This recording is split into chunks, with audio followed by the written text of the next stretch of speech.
It's a testament to how far we've come that we have, corporations that are willing to stand with LGBTQ people who are, I would say courageous enough maybe in this moment to put rainbow T-shirts on display. But as you said, we are in a real state of crisis for LGBTQ people. And I need people to understand something beyond that.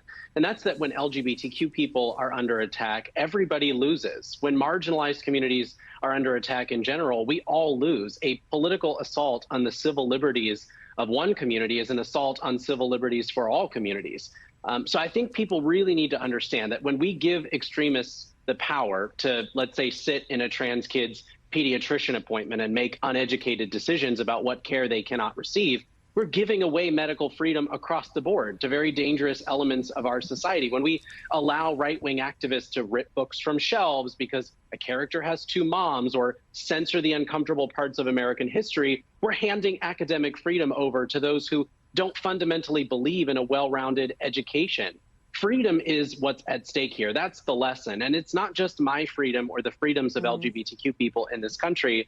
It's about all of our freedoms. And that's why I think it's incumbent upon all of us to be in the fight, not just Target, not just corporate leaders, but every single one of us. Here's the thing. I'm not telling you anything you don't know, Brandon, which is this isn't just coming from a handful of organized right-wing activists. It's coming from Republican leaders. You had Ohio Senator J.D. Vance saying that Target, quote, waged a war on its customers by having the collection in the first place, even though, as you and I know, they've been doing this for about a decade. What is the danger of not only having people show up in Target stores, launch these types of attacks, but then having that message amplified by people who are actually in positions of power?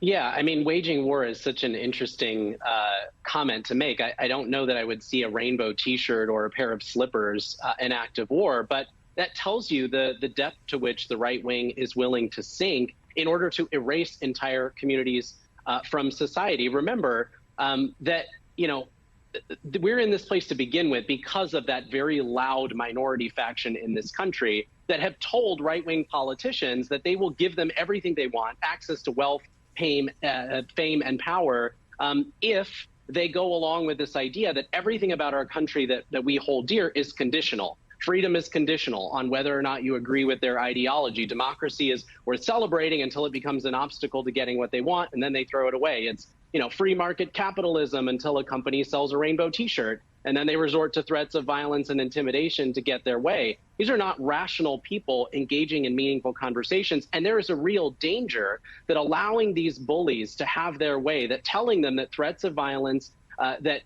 telling politicians that trafficking in anti-LGBTQ smears, in dangerous rhetoric, in empowering these people, that will get them what they want. The danger is that they keep doing it and they escalate these things. We've seen them explode into violence across the country before. And that's why it is so important that in this moment we take a stand. And for those politicians who, by the way, are not doing it because they're convicted about it or it's their deeply held values, they're doing it for wealth, power, and fame. It's important to send a message to them that they will pay a political price for putting targets on the backs of marginalized people to score cheap political points.